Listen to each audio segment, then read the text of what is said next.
Uma crença não é meramente um conceito que a mente possui. É um conceito que possui a mente. E para muitos desses religiosos isso é tão comum que nem veem como milagre. Dizem que algo sobrenatural concernente a uma ação direta da divindade aconteceu na noite anterior. O que está ocorrendo no momento presente, mas não veem isso como milagre. Seria milagre se a divindade lhes dissesse que a evolução biológica é fato, por exemplo, e dependendo da crença, até mesmo a ideia de realizar uma pesquisa sobre o que chamam de relacionamento direto de Deus com o ser humano pode ofender a sensibilidade da divindade. Por aqueles motivos, a maioria desses religiosos diz acreditar que a divindade ajude na prova apenas em conformidade com o estudo da própria pessoa, mas não existe divindade ajudando diretamente na prova de nenhuma forma. Esse espírito ser sensível daqueles modos tem claramente a ver com questões psicocomportamentais. A sensibilidade humana foi projetada ao desenvolver esse conceito, que é mitológico, independentemente do bem que possa ter trazido. Antigamente, o mundo dos sonhos era bem mais desconhecido. Antes de adentrar nesse mundo, alguém poderia se sentir mais seguro com aquilo que considerava ser a presença de um nume conhecido. Ao acordar, poderia até agradecer a essa figura parental pela proteção durante o sono. Não existe revelação científica na Bíblia. Há inimigo imaginário em sua teologia. O que não presta é lançado fora. A fantasia de expulsar os demônios tem a ver com isso. E sua moral é inferior a uma ética atual, por exemplo. Há uma sabedoria naquele provérbio, para exemplificar, mas não se trata de uma verdade universal. Brincando, orientar-me-ei daqui a pouco de modo simbólico por uma expressão da Bíblia. Mas não utilizo a Bíblia para me orientar no cotidiano. Para mim, o temor a uma divindade mitológica não é o princípio da sabedoria. Provavelmente naqueles trechos que atualmente fazem parte da Bíblia, os autores tenham querido transmitir a ideia de a Terra ser plana, embora vários intérpretes não concordem com isso. São arcaicos tanto aqueles conceitos, que não especificaremos aqui, das fontes daquelas influências de filosofias gregas, como eles nas modificações realizadas pelos autores do Novo Testamento. É verdade absoluta que a Bíblia não é inspirada diretamente pela divindade, a não ser que tal divindade se diferencie da própria que a Bíblia descreve. No capítulo 12 de Oséias, versículo 10, por exemplo, consta que a divindade disse ter se utilizado de figura de linguagem através de profetas. No entanto, muitíssimos mitos não foram descritos na Bíblia como forma da divindade falar em figura de linguagem, mas como autênticos no sentido histórico. O que surgiu de modo aproximado na época em que a Bíblia apresenta o surgimento do ser humano foi a escrita, mas o ser humano não. O próprio autor de Oséias acreditava que a divindade intervinha diretamente daquelas formas. Uma crítica que o Jesus do Novo Testamento fez à moral excessiva, para exemplificar, é elogiável. Mas isso não quer dizer que a Bíblia seja inspirada diretamente pela divindade. Influência de Solon pode ter chegado a Jesus. Conforme Dawkins e muitos outros autores, o Deus que se comunica diretamente é um amigo imaginário, um delírio ou alucinação. Jung diz não acreditar naquele Deus pessoal, mas, simbolicamente, chamava de Deus um poder de natureza pessoal. Considerava que em tal relação possa haver valor psicológico, e tem a ver com o inconsciente coletivo, com busca pela totalidade. Conforme Jung, a religião pode ajudar a expressar o inconsciente, mas ele critica concepções da religião que considera ruins.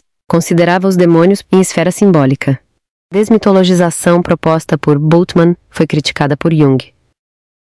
3 pensamentos chegaram à consciência de uma moça quando o primeiro chegou parecia bom, mas depois ela o descartou. O segundo foi dito em público. Posteriormente, ela considerou que várias coincidências aconteceram em consequência de ter proferido as palavras. Indicamos o livro de Jung sobre sincronicidade. Em relação ao terceiro pensamento, quando chegou à consciência, gerou fantasia que a motivou e contribuiu no início do desenvolvimento de um livro.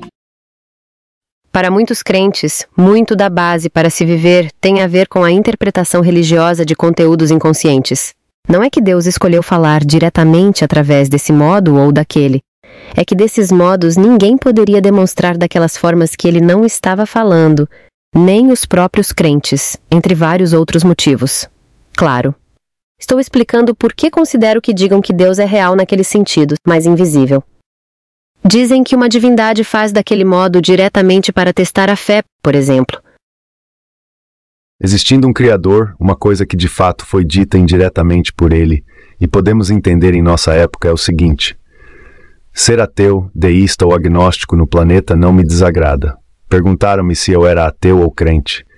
Eu perguntei se não tinha uma opção que, escolhendo, eu me sentisse mais imparcial.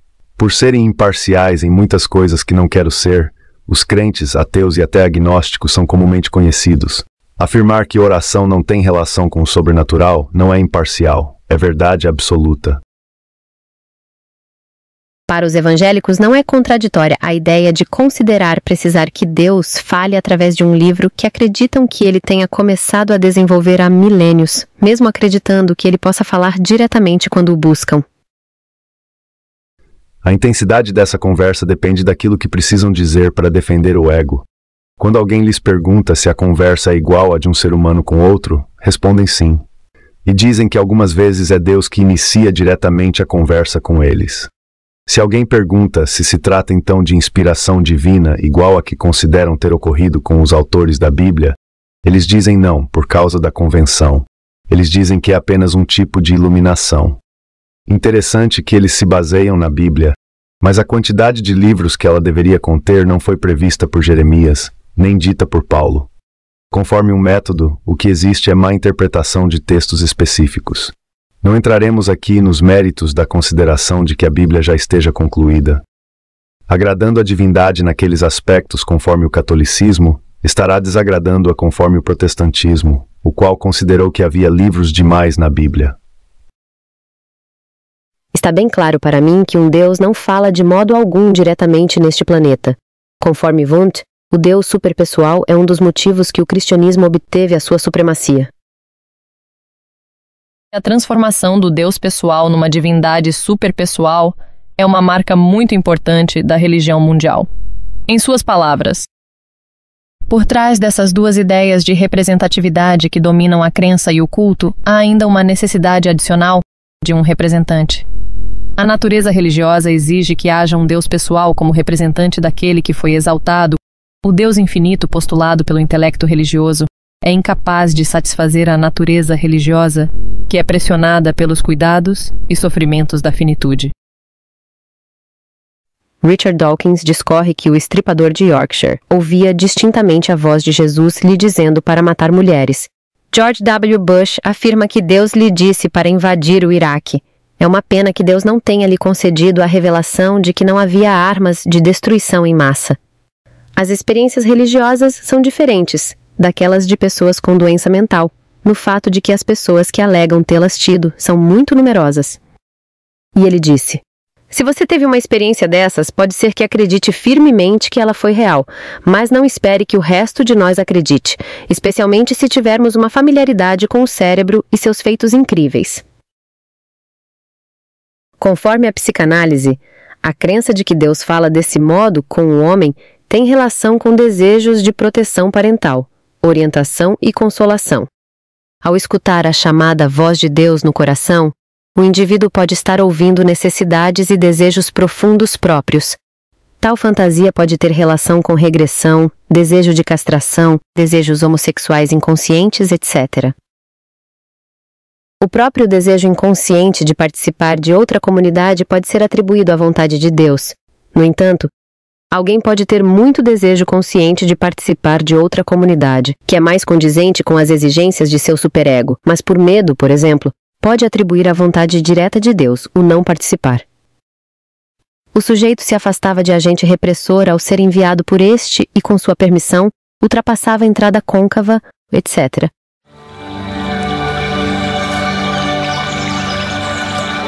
Sigmund! Eu nunca fiquei com medo, nunca fiquei triste pelo meu pai ter se perdido ou desaparecido, porque eu finalmente estava sozinho na floresta escura. Com isso pode ter relação o desejo por ser comissionado por Deus, mesmo que no local do destino tenha outra figura paterna. Com a noção de receber alguma recompensa daqueles tipos, embora se fosse pelo pai, poderia não haver uma recompensa assim, principalmente naquelas épocas e contextos. Pode haver desejo inconsciente por recompensa. Poder-se-ia receber a bênção. Alguém que abandona praticamente todos os bens por causa de suas crenças religiosas pode acreditar firmemente que depois da morte será recompensado. Ao mesmo tempo, há a crença de que o próprio Deus está acompanhando diretamente, sempre por perto. O que está sempre por perto é o inconsciente. Nele, pode haver o desejo de ter a figura paterna longe e o desejo de tê-la por perto. Como já tocamos também em psicologia comportamental, cabe dizer que a redução da sensação de solidão reforça comportamentos concernentes a buscar o que se chama de presença direta de Deus. Na defesa da ideia de Deus intervir diretamente neste planeta, alguém poderia argumentar que ele é onisciente. Mas pode não haver um Criador, e se houver, talvez não seja onisciente, e mesmo que seja, não quer dizer que intervém diretamente neste planeta. Supondo que exista um Criador, se ele não pode não saber o que acontece neste planeta, então ele não é todo-poderoso. E poderíamos seguir filosofando sobre isso, mas não o faremos agora. Independentemente de haver um Criador, desejo inconsciente pela morte do pai pode estar presente de modo disfarçado na ideia de Deus ter todo o poder sobre os pais do mundo, inclusive poder matá-los dependendo do que fizerem. O fato de Deus ser figura paterna não contradiz isso. A criação desse Deus todo-poderoso tem a ver com desejo de proteção, controle, etc. Era só uma criança, e ele era maior que você. Você não conhece minha família. Eu te conheço. Meu pai não é um vilão de uma história de terror. Eu sei disso. Hayley, tem uma arma e um distintivo. Agora você é maior. Escuta-se daquelas formas algo que parece ter aquela vontade própria, orientando em coerência com mandamentos e princípios morais ensinados pelo pai, por exemplo. Criou-se a noção de Espírito Santo, por exemplo, buscando dar uma explicação para coisas que atualmente se considera na psicanálise ter relação com o superego, entre outros motivos. A noção de Espírito Santo, invisível e sensível naqueles aspectos, tornou esse relacionamento com essa figura parental relativa ao superego mais aceitável a essa consciência. O superego influencia a consciência moral, mas está menos consciente do que o ego. Ambos são compostos de aspectos inconscientes e conscientes. Conforme o Novo Testamento, Deus enviou o Espírito de seu Filho ao coração de cristãos e ele se chama Abba, Pai. Conceito mitológico, obviamente. Entretanto, aceitar Jesus é, para muitos, aceitar uma figura paterna divinizada mais aceitável. Estou junguinizando um pouco Freud. Esse conceito sobre Deus pode ter recebido influência do conceito de Deus bom de Sócrates. Influência de filosofia grega contribuiu para conceitos do judaísmo serem mais salientados no cristianismo do que outros. O Novo Testamento critica mais o materialismo do que o Velho Testamento por influência de uma filosofia grega. O conceito de trindade, inexistente no judaísmo, recebeu influência de poetas e filósofos gregos. O desenvolvimento da imagem de Deus de 1 para 3 pessoas dentro do cristianismo é importante, segundo Jung, para a compreensão do homem ocidental. Este desenvolvimento corresponde a 3 etapas evolutivas da psique. A mãe é simplesmente velada pelo Espírito Santo, que é o elo de ligação entre pai e filho. Além disso, a palavra hebraica que significa espírito é predominantemente do gênero feminino. O anjo que impediu Abraão de sacrificar o filho no conto pode ser relacionado com o superego. Trata-se de um marco no desenvolvimento de uma maturidade religiosa. No entanto, se Deus quisesse saber um resultado neste planeta, não precisaria testar alguém. Religiosos dizem que tal ação direta de Deus foi para mostrar algo para Abraão, etc. Eles dizem assim por questões psicocomportamentais. A dita voz de Deus pode ser ouvida como vinda de fora, ou não. Pode ser escutada como se fosse um espírito. Geralmente tem a ver com normas e valores que o indivíduo internalizou ao longo de sua vida, com o superego, com outras questões psicológicas. A palavra grega traduzida por santo era utilizada na Grécia no contexto da adoração das divindades que os cristãos consideravam imorais. O termo grego traduzido por casto, puro também. Em conformidade com seu padrão moral, cristãos comumente apresentam gregos e romanos como imorais. É interessante que no início do cristianismo, o grupo dos cristãos foi visto como imoral por romanos. Levanto a questão: foram aspectos da religião grega e romana, ou do judaísmo, que influenciaram mais a tradição imoral do voto de castidade obrigatório para sacerdotes que até hoje existe no catolicismo. Sacerdotes judeus não precisavam ter voto de castidade. No judaísmo, abstinha-se de relações sexuais por um breve período para a realização de algumas práticas religiosas. Na religião romana, além disso, também existia o voto de castidade por 30 anos das virgens vestais, para exemplificar, na adoração da deusa Vesta. Cristãos apresentam o falo relativo à adoração dessa deusa como se significasse uma coisa que para os romanos não significava. Interessante que algumas práticas relacionadas à adoração de Baco, como os bacanais, estavam proibidas em Roma na época de Jesus. Muitos cristãos não sabem disso. Existiam na Grécia e Roma pessoas ativas sexualmente de forma mais intensa, como também há em nossos dias, mas nem todos os gregos e romanos eram assim. O Jesus do Novo Testamento utiliza a expressão eunuco por causa do reino. Não falaremos aqui sobre as funções que eunucos tinham na sociedade, porque não vem ao caso. Conforme o Velho Testamento, os sacerdotes não poderiam ser castrados, por exemplo. Existiam sacerdotes da deusa romana Cibele, que eram eunucos. Vários cristãos aderiram à prática de se castrar e a igreja a proibiu. Fruto do que se chama de relacionamento direto com Deus, foi ser influenciado de modo consciente ou não pela cultura greco-romana e outras. A própria Bíblia diz para reter o que é considerado bom pelos padrões cristãos. Ser literalmente filho de Deus da forma que Jesus foi apresentado é influência da cultura greco-romana, embora houvesse na mitologia judaica aquela noção de filhos de Deus, e tenham usado o sopro divino dessa mitologia para realizar a concepção. Pode-se dizer que o cristianismo é quase o casamento do judaísmo com a cultura greco-romana, no sentido de fazer uma só coisa. Os gregos estavam rumando para uma louvável valorização maior das mulheres. O cristianismo foi influenciado por isso. Pitágoras e Epicuro ensinavam mulheres. O cristianismo pode ter recebido influência do epicurismo no conceito de paz de espírito, por exemplo. Nietzsche criticou o epicurismo na obra O Anticristo, mas também diz que este já combatia o cristianismo antes de o cristianismo existir. O fogo da deusa Vesta tinha relação com os laços familiares, os quais eram bastante importantes para os romanos. Mas em Roma existia um conceito que, em circunstâncias, colocava o dever cívico à frente da família. O Jesus do Novo Testamento pode ter recebido influência desse conceito. Ele pergunta quem era sua mãe. Família é qualquer uma.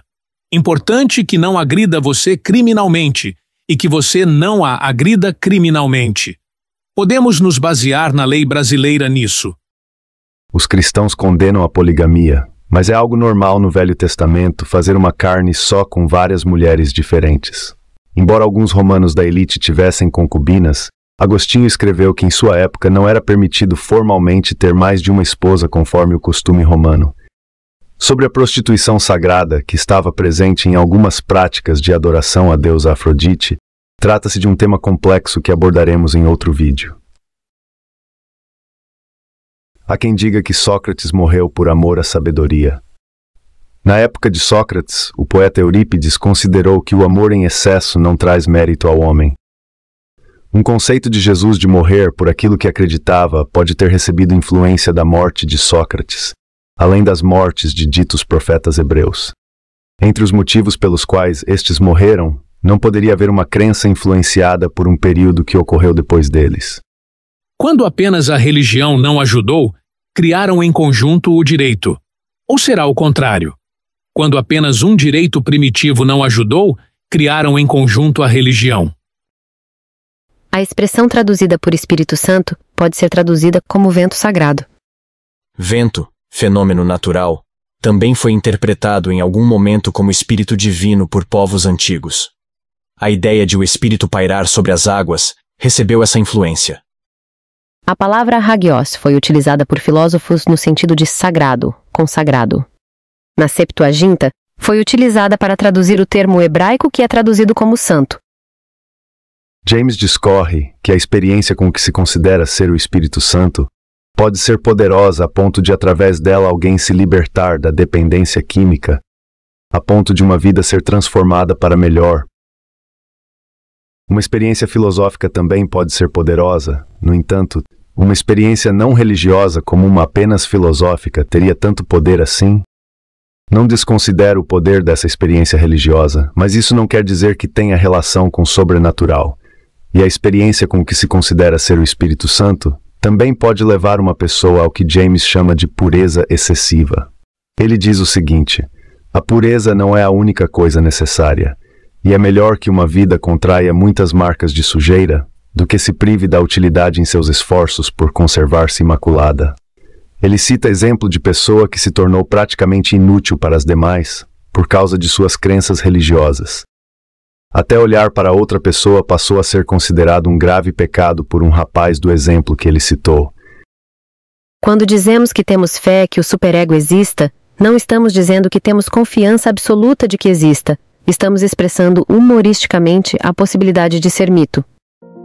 Enquanto o velho Adão ou o id falam a favor do bem pessoal, a consciência ou o superego falam em favor daquilo que é bom para os outros. Como podemos ver, semelhança é acreditada pelo comportamentalista entre um conceito de pecado e um conceito de Freud.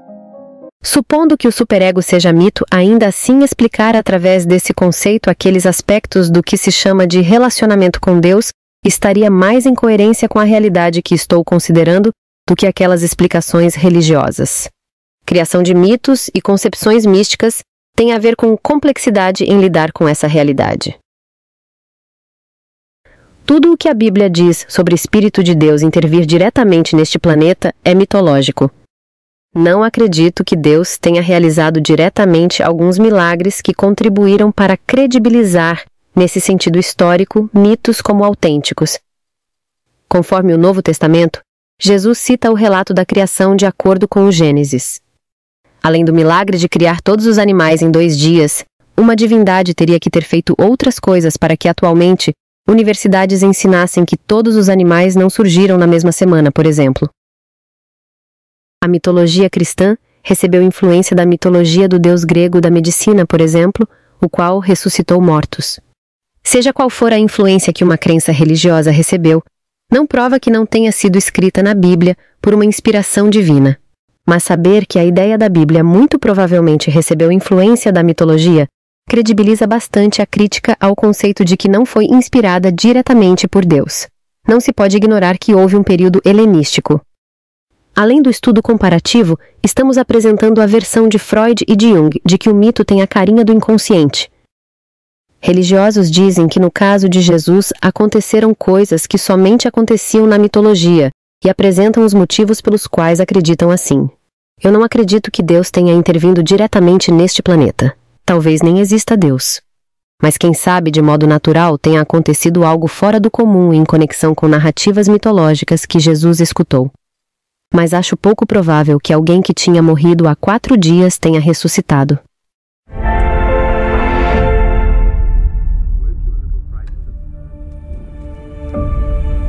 Se um desses religiosos vir a face da verdade, poderá morrer. Conforme a psicanálise, realidade pode ser disfarçada por recalque e repressão relativos a fantasias que estão disfarçadas. Essas explicações religiosas dos evangélicos estão cheias desses disfarces que são tidos como verdadeiros em um sentido que não são. Tais disfarces não são vistos como em um baile à fantasia. Muitos que não os veem como disfarces consideram proibido ver desse modo. Uma ideia religiosa ser popular e aceitável socialmente pela maioria de um país não quer dizer que seja verdadeira em tal sentido. Conrad disse: a crença numa fonte sobrenatural do mal é desnecessária. Os próprios homens são perfeitamente capazes de qualquer maldade. Com certeza não é no mundo onírico dos evangélicos que busco aquelas respostas. Digo aquelas respostas porque explicar através desse processo tem a ver com reação a questionamento. Também estou explicando neste vídeo por que não aceito essas teorias religiosas sobre mim que pregam por todos os meios que eu deveria aceitar. Por motivos em coerência com aquelas concepções bíblicas, dizem que a divindade usa o ser humano daquelas formas em vez de apenas ela própria fazer aquelas ações diretamente. Mas supondo que Deus tenha intervindo diretamente neste planeta, ele se diferencia da divindade mitológica que diretamente criou o ser humano e o comissionou, por exemplo. Nosso planeta não tem 6.000 anos de idade. Eu ajudo pessoas por solidariedade. Grande motivo pelo qual mitos e concepções místicas foram criados foi para se expressar de um modo mais aceitável à consciência e a um inconsciente. Está ligado à interação entre o inconsciente e o consciente. Reforçadores de comportamentos relativos têm a ver com tais coisas, conforme psicanálise comportamental. Estou utilizando a expressão aceitável para ficar mais fácil de compreender. Com isso, refiro-me, por exemplo, a algo poder passar pelo recalque sem ser pego por estar disfarçado. Não ter explicação para questões que hoje são consideradas psicológicas poderia causar ansiedade aversiva e poderia trazer aceitação dar explicação relacionada com o que atualmente se considera ser figura paterna divinizada. Muitas consequências aumentaram a probabilidade do comportamento de dar explicação religiosa se repetir. Fantasiou-se de Deus implicações psicológicas, e mesmo depois de isso ser esclarecido por psicologia moderna, tal Deus, entre aspas, ainda é visto por religiosos como era antigamente. Lucro financeiro que indivíduos têm concernente a se ver assim é outro grande motivo pelo qual atualmente ainda se vê desse modo. Spotless are they, white as snow. Thank you, Jesus. Are you washed in the blood? A desmistificação pode ser mais difícil do que a desmitologização. Sócrates tanto desmistifica como desmitologiza, em sentido do dicionário. Ele não acreditava que a lua fosse uma divindade, por exemplo, mas ele acreditava em algumas comunicações sobrenaturais em coerência com sua moral. Ele acreditava ter recebido missão de Apolo. Poeticamente e ironicamente, pode-se dizer que a religião da Grécia Antiga é excelsa porque os deuses dessa religião permitiram ser vistos como mitos. Se existiu Apolo, permitiu ou fez com que atualmente o víssemos como mito. Está escrito claramente um Apolo no nome da flecha que levou a religião grega à morte. Os cristãos apenas concluíram o processo de desmistificação e desmitologização da religião grega. Se a flecha fosse do Deus judaico, por que isso não foi dito a Sócrates? Ele fala sobre sacrificar galo ao deus da medicina. As pessoas que condenaram Sócrates à morte não aceitaram sua desmitologização em conformidade com sua moral. Sócrates dava muito mais valor ao que considerava virtudes do que à riqueza financeira. Existe a questão: conceito de Sócrates sobre Deus se aproxima do judaico-cristão? Ele influenciou o cristianismo. No entanto, vários aspectos da sua filosofia também influenciaram o liberalismo teológico. Ler a República de Platão na adolescência contribuiu para eu considerar o Deus, o Satanás e os demônios da Bíblia como mitológicos. É comum dizerem que o Deus da Bíblia persiste por ser poderoso. Um dos motivos pelos quais se tornou tão popular está ligado ao poder de uma filosofia que não tem a ver com ele. A interpretação daqueles textos bíblicos expressar que tem, não significa que de fato tenha. Aqueles indivíduos relacionados ao Deus judaico filosofaram menos sobre conceitos teológicos do que gregos. Indivíduos relacionados com o Deus judaico apresentaram o cristianismo. Mas o Novo Testamento não contribui para pessoas não acreditarem em um Deus que fica fazendo maldades diretamente em nosso mundo, por exemplo. Pelo contrário, está bastante presente em sua teologia um ser assim, mesmo tendo sofrido uma derrota. Grande motivo pelo qual a religião grega e romana declinaram são diretas filosóficas que demoraram um pouco para fazer efeito, de modo amplo. Outro é que no cristianismo não precisava sacrificar animais à divindade. Temiam por não sacrificar animais aos deuses. Muitos sacrificavam a divindade com prazer, mas por fatores psicocomportamentais, o fato de não ser mais necessário sacrificar animais no cristianismo pesava na escolha pela religião, entre vários outros motivos. Essa sabedoria do cristianismo, de não ser necessário sacrificar animais aos deuses, pode ter recebido influência de Pitágoras, por exemplo, o qual era vegetariano conforme as fontes. Na época de Constantino, o cristianismo já havia se espalhado de um modo significativo. As coisas que não aconteceram e as que aconteceram, fazendo com que a religião greco-romana não se mantivesse forte até os nossos dias, não têm relação com o sobrenatural. Digo greco-romana, mas há autores do campo da religião que preferem não utilizar essa expressão para se referir à religião romana. Interessante que tem algumas pessoas que adoram os deuses gregos em nossos dias como se de fato existissem. Publicamente, até pouco tempo, isso estava proibido na Grécia. A religião grega não era tão inferior assim ao cristianismo como dizem, inclusive o influenciou bastante. Atualmente tem sido apresentada uma religião grega reformada e apenas simbólica, que considero superior ao cristianismo. Simbolicamente, uma pessoa amiga da sabedoria pode se considerar uma sacerdotisa de Atena. Como os deuses gregos, a divindade judaico-cristã também é mitológica. E seu destino será semelhante, obviamente.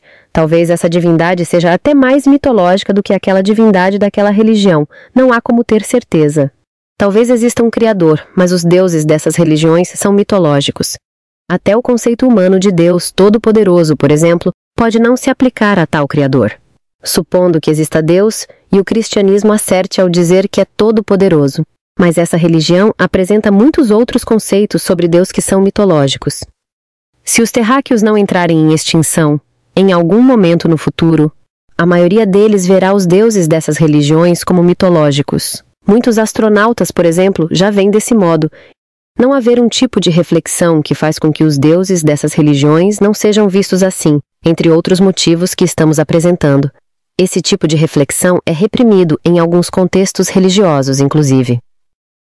O heliocentrismo, a teoria da evolução biológica e as teorias psicológicas começaram a ter impacto nas crenças religiosas agora, e este impacto se tornará a cada dia mais forte.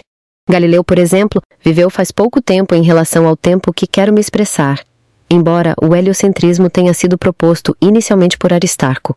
O homem pisou na Lua e tirou fotos de planetas há alguns minutos, em coerência com tal conceito de tempo. Levando em consideração a realidade que definirá as coisas, muitas dessas bolhas gigantescas, sem aqueles fundamentos desses cristianismos, já estão estourando. Pode ter a ver com pregações religiosas um mal-estar, mesmo que a pessoa não faça essa assimilação e diga que as pregações lhe são maravilhosas e terapêuticas. Esse crescimento ao qual me refiro pode ser um gol contra o cristianismo não acabar mais rápido. Talvez haja uma parte de mim que sempre que eu ouço eu te amo, eu sempre espero a pancada. E pelo desculpe que vem depois. O que pode persistir por mais tempo é aquele cristianismo simbólico. Antigas crenças religiosas egípcias que existiram por quase 4.000 anos. Na época de Jesus, não se pensava que a religião romana acabaria nos próximos séculos, a não ser em coerência com crença escatológica.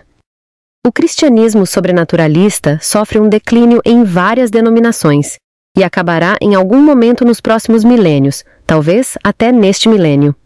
O cristianismo acaba pelo acaso, ou pelo homem destruir a si próprio através de armas nucleares, ou pela inteligência artificial, ou por causa da inteligência humana, ou pela indireta de um criador, se o ser humano não conseguir sobreviver de algum modo à queda de um asteroide, a clima, na hipótese de existir um criador.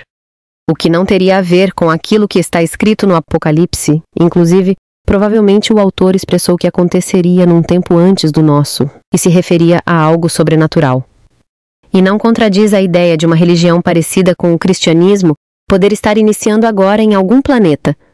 Talvez tal coisa esteja ocorrendo, não se sabe. A religião dessa representação iniciou já faz algum tempo, buscando contribuir para evitar a extinção de nossa espécie e outras. Uma opção seria tentar colonizar a Lua, por exemplo. Conforme o físico Michel Mayor, não conseguiremos migrar para um planeta com condições parecidas com as da Terra, mas há controvérsias. Havendo um criador, espécie semelhante à nossa em outro planeta, e considerando o que o nobelista disse, o criador não comissionou o terráqueo a levar sua religião a essa espécie, visto que não conseguirá chegar a esse planeta. Supondo que no futuro isso seja possível através de uma nave geracional, por exemplo, chegando assim ao próximo planeta os descendentes dos primeiros habitantes da nave. Pouquíssimo provável que fossem cristãos.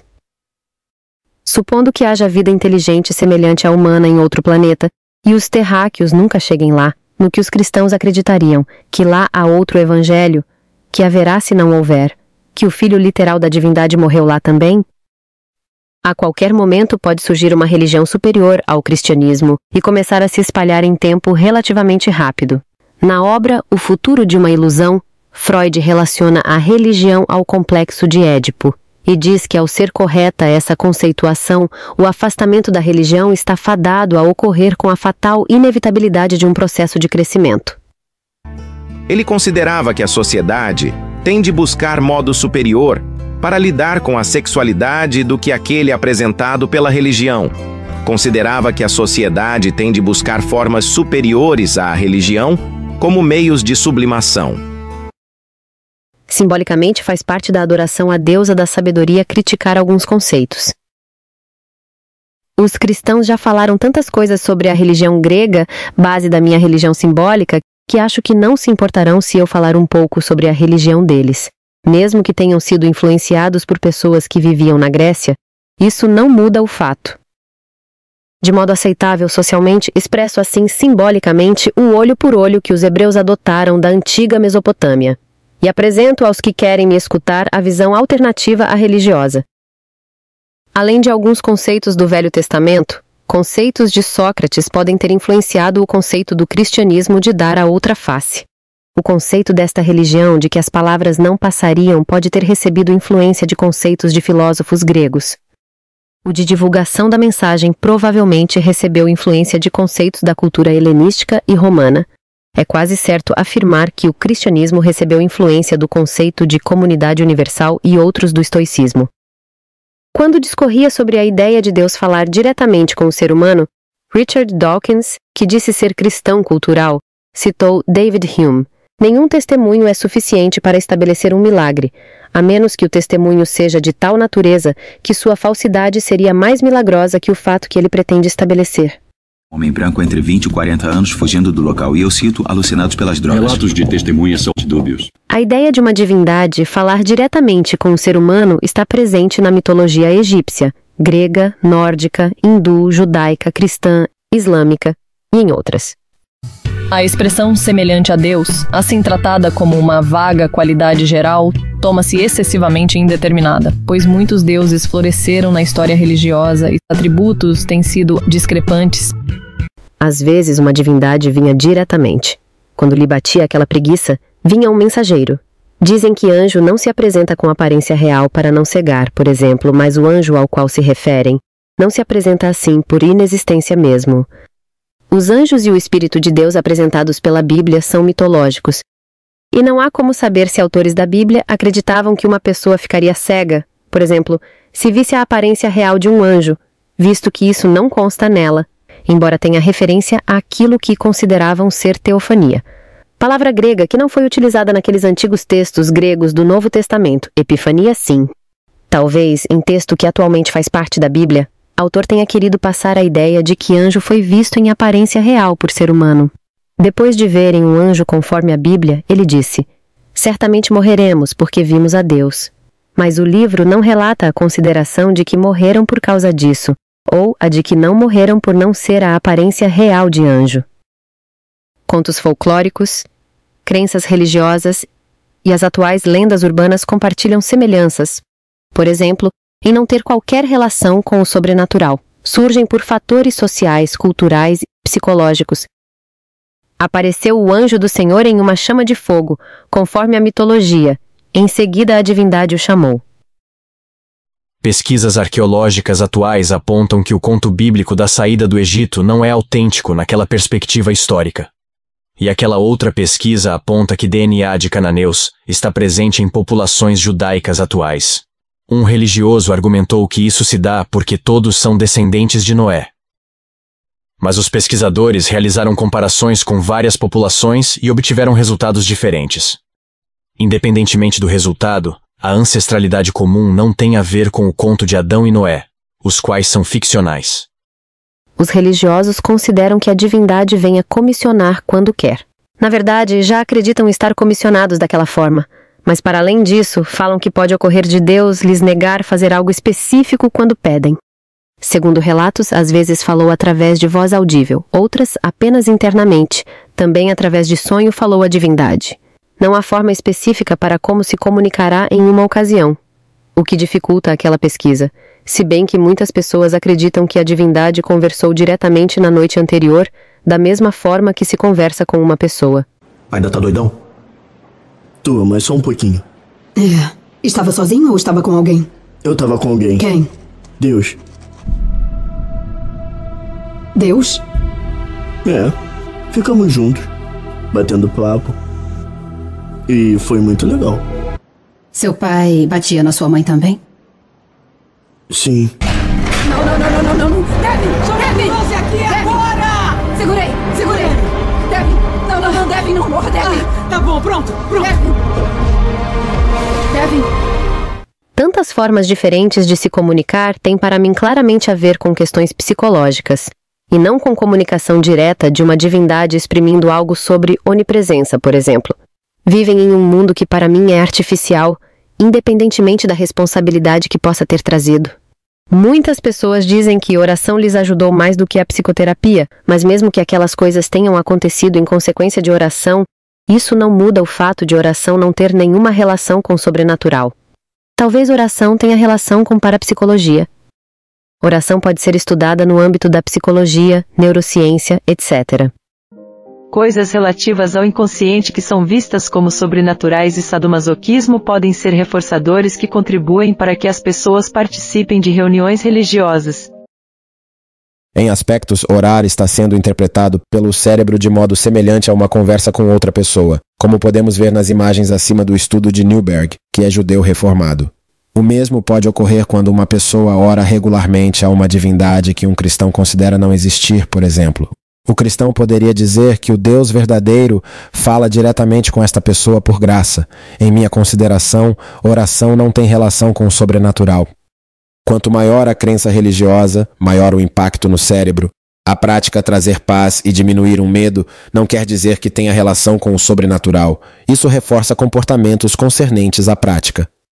Ateus buscaram contemplar a Deus e, por não fazerem isso regularmente e outras razões, não se vê alterações significativas nas imagens abaixo.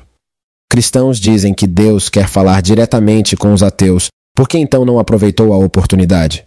Eles poderiam dizer que pode levar um tempinho para Deus falar diretamente desse modo. Considero que possa levar esse tempinho para alguém interpretar como real algo que nesse sentido não é. Deus nunca guiou alguém diretamente para criticar a ideia de os animais terem surgido através da evolução biológica. Se há um Criador, sabia que um dia a teoria da evolução contribuiria para a ideia de ele nunca ter intervindo diretamente em planeta. Um dos motivos que ainda se acredita que a divindade intervém diretamente neste planeta é dependência de figura parental. Para muitos, tem valor psicológico. Ergo a questão: se houvesse mais comunidades cristãs no Japão, o número de suicídios seria menor? Talvez. De acordo com Durkheim, por toda parte, os protestantes somam muito mais suicídios do que católicos e judeus. O Japão ser considerado um país de primeiro mundo não dependeu de pregadores cristãos, não dependeu do cristianismo de modo considerável. O Japão é considerado um dos países mais seguros do mundo. Em comparação com países ocidentais, o Japão recebeu pouca influência do cristianismo e sua população cristã é bem pequena, apenas 1 ou 2%, se não me engano. A maioria da população é shintoísta. Há diversas comunidades religiosas no Japão. Mitos religiosos também são ensinados no Japão como autênticos nesse sentido histórico, como em todo mundo. Isso tem a ver com coisas que estamos tentando explicar neste vídeo, utilizando o cristianismo como exemplo. Embora naqueles termos literários, vários conceitos de religiões do Japão sejam significativamente diferentes dos conceitos cristãos.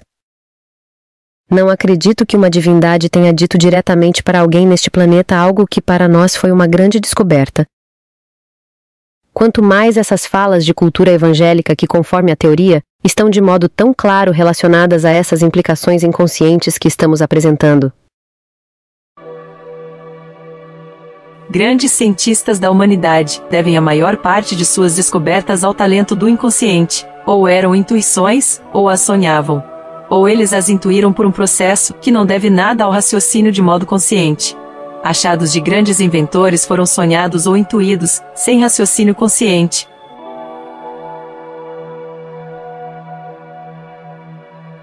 O célebre médico canadense, sonhando um dia, levantou-se sonâmbulo e escreveu as seguintes palavras textuais: ligar o conduto principal do pâncreas de um cão.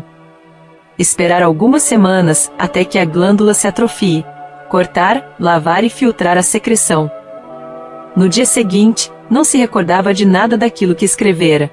Porém, fez a experiência e foi assim que a humanidade obteve o isolamento da insulina, em quantidade útil. Tornar-se consciente do inconsciente não é fácil. É importante tornar-se consciente do inconsciente para não ser dirigido pelo inconsciente no sentido negativo. Mas, se o inconsciente busca me mostrar uma verdade, então nesse sentido seria bom ser guiado por ele. Uma inspiração divina, entre aspas, pode surgir depois de um dia no qual a pessoa teve um sentimento desagradável, como um tipo de compensação. Poderia uma entidade inconsciente contribuir para meios desagradáveis visando a chegar a fins que ela não poderia alcançar de outro modo? O gênio que Sócrates acreditava escutar era um talento relativo ao inconsciente.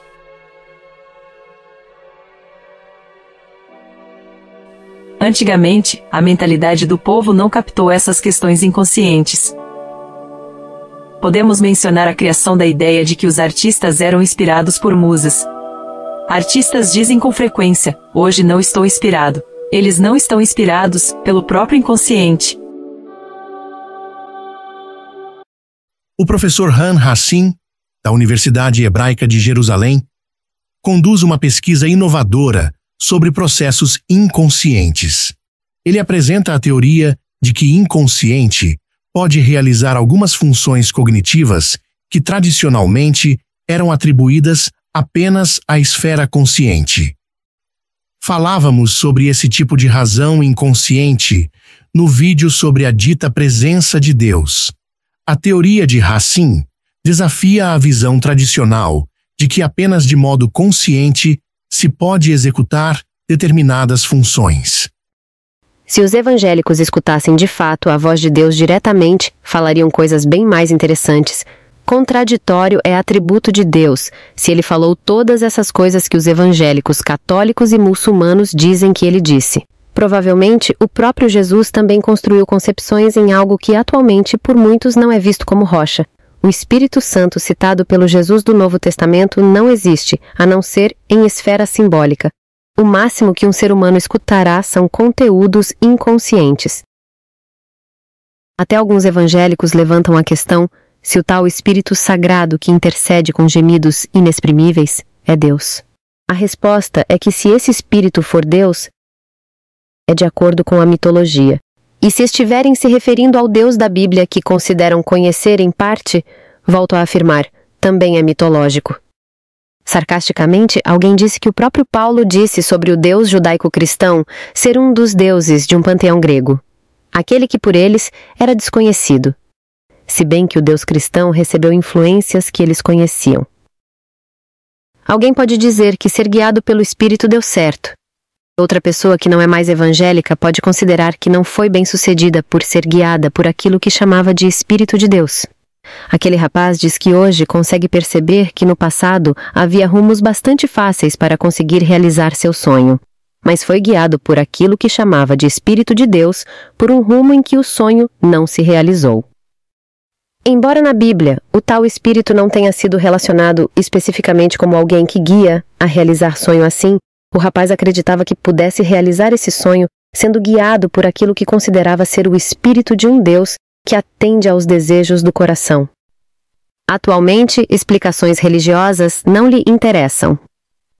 Uma pessoa diz que chegou à verdade de que esse Espírito não existe de fato, começando a ser guiada a estudar mais por aquilo que chamava de Espírito, que guia a toda a verdade. Se uma verdade for desfavorável ao superego, poderá ocorrer de ele a reprimir, e talvez isso aconteça de um modo visto como ação de Deus. Há diferença entre a repressão do superego e o mecanismo de defesa do recalque. O recalque é obra desse superego, segundo Freud. Se de fato acontece esse tipo de fenômeno que chamam de uma ação direta de Deus, talvez possa ocorrer em conexão com desdobramento relativo a um conflito entre id e superego. Embora a origem do desejo tenha relação com o id, a concretização em momento socialmente aceitável depende da ação coordenada do ego e superego.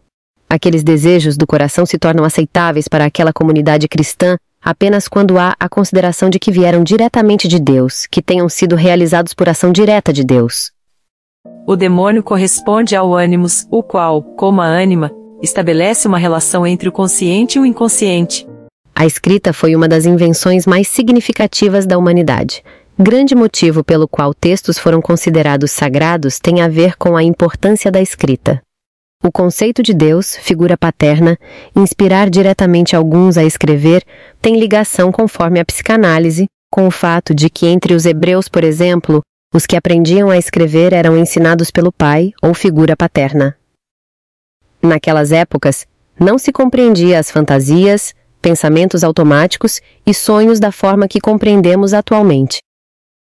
Freud escreveu: a visão pré-científica dos sonhos adotada pelos povos da antiguidade estava, por certo, em completa harmonia com sua visão do universo em geral, que os levou a projetar no mundo exterior, como se fossem realidades, coisas que de fato só gozavam de realidade dentro de suas próprias mentes.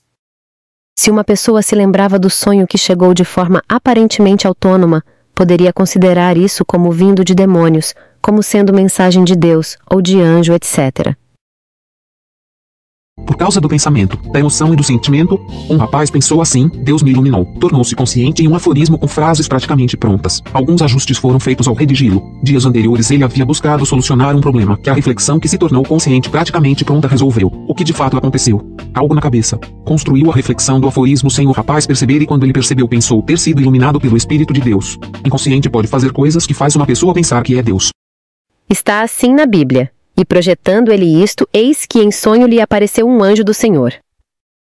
Historicamente, esse sonho pode não ter ocorrido, ou pode ter ocorrido sem relação com o sobrenatural, em consequência de um desejo que José tinha, e aquele outro sonho em consequência de um medo que nutria. Mas talvez possa estar ligado à parapsicologia daquelas formas. Muitas pessoas que passaram por experiência de quase morte dizem ter escutado Deus, figura paterna. As coisas que as pessoas veem na experiência de quase morte podem ter a ver com a presença dos indivíduos que as resgatam e dos médicos, com barulhos relativos ao resgate e trabalho dos médicos, com substâncias administradas e as luzes lançadas sobre os corpos dessas pessoas. A realidade contrasta com qualquer conceito que diz que não poderiam sonhar naquele estado. Se alguém escuta um barulho quando está dormindo, isso pode virar em um sonho um grito de um demônio, uma música bonita, ou a voz de uma divindade. Na obra A Interpretação dos Sonhos, Freud diz: os estímulos sensoriais que chegam até nós durante o sono podem muito bem se tornar fontes de sonhos.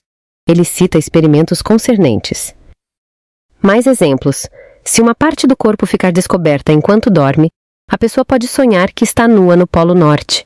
O estímulo referente à presença de alguém acordado pode virar em um sonho a presença de Deus, demônio, etc. A dita presença de Deus pode acontecer de forma aparentemente autônoma, o que pode ter a ver com o desejo de que isso aconteça. O assunto sobre a dita presença de Deus tem muito a ver com coisas que trouxemos neste vídeo. Deixaremos no fim o link para o vídeo no qual falamos sobre a chamada presença de Deus, e o link para o vídeo no qual buscamos responder a pergunta se Deus usa uma pessoa para falar com outra. São artificiais tal presença e relacionamento com Deus. Pode ser bastante inaceitável ao ego de um religioso dizer que não é real nesse sentido aquilo que ele aprendeu, daquilo que a psicanálise considera ser a figura paterna divinizada. Ninguém foi comissionado diretamente por Deus neste planeta, independentemente do bem que uma missão de acordo com tal crença possa ter trazido. Algumas missões relativas trouxeram muitas coisas ruins. Não acredito que Deus tenha comissionado alguém a pregar mito como autêntico nesse sentido histórico, embora eu tenha levantado aquela suposição. Asclépio, Jesus e Maomé não ascenderam ao céu, para exemplificar, a não ser em esfera simbólica. Isso se trata de mito, que tem a ver com o arquétipo do herói, por exemplo. A maioria dos cristãos acredita na ressurreição e apresenta vários motivos para isso. Bultmann, por exemplo, conhecia muito bem todos esses motivos, mas não acreditava que Jesus tenha ressuscitado em perspectiva histórica. O dito Espírito de Deus é considerado santo no judaísmo, mas a palavra hebraica traduzida por santo aparece poucas vezes na Bíblia hebraica, junto da palavra traduzida como Espírito. O conceito de Deus não imoral de filósofos gregos também influenciou o cristianismo. Sócrates disse a Eutífron, conforme o diálogo escrito por Platão: então, Eutífron, algumas coisas são amadas por alguns deuses e odiadas por outros. Como ser piedoso nesse caso, se agradando a um Deus estará desagradando a outro. Agradando a divindade daqueles modos conforme o cristianismo, estará desagradando a divindade conforme o judaísmo.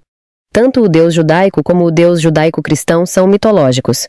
O conceito de pneuma do cristianismo também recebeu influência de filósofos gregos. Influência de mitologia contribuiu para ampliar no cristianismo o íntimo relacionamento de Deus com o ser humano.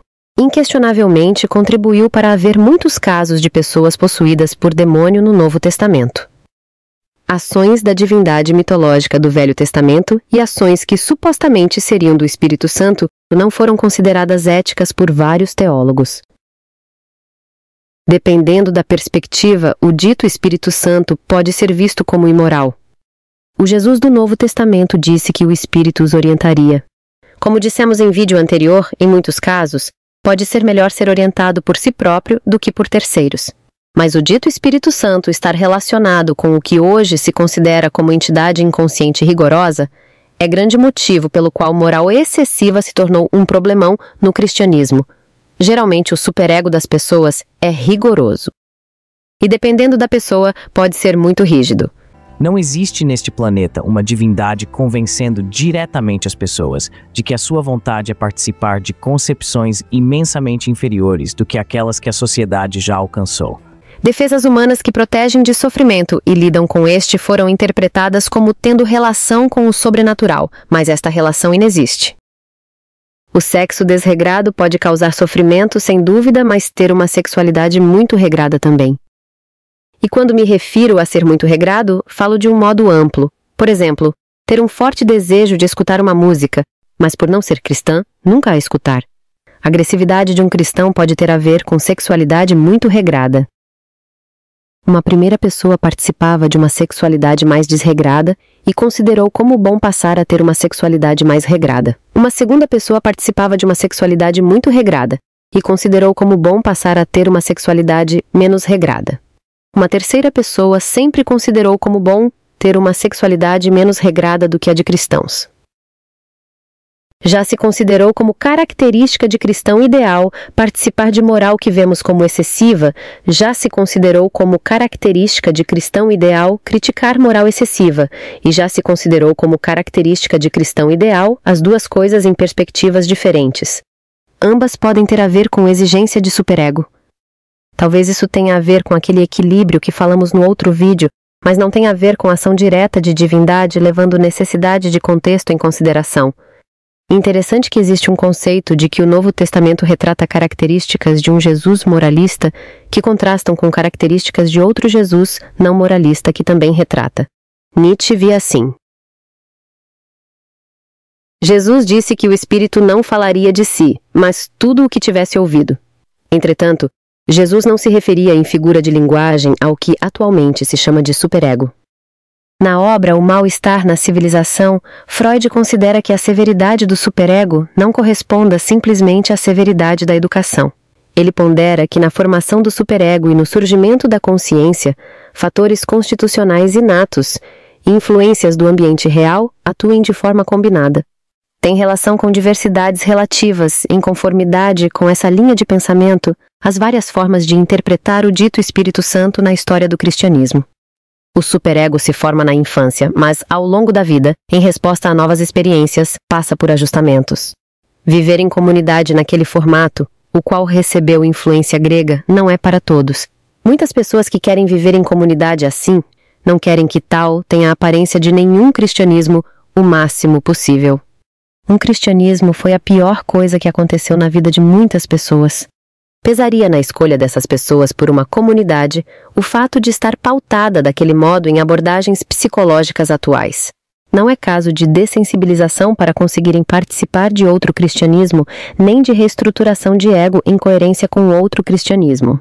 Proponho a criação de mais comunidades terapêuticas, por exemplo, sem aparência de cristianismo o máximo possível, já levando problemas concernentes à massificação, para exemplificar em consideração.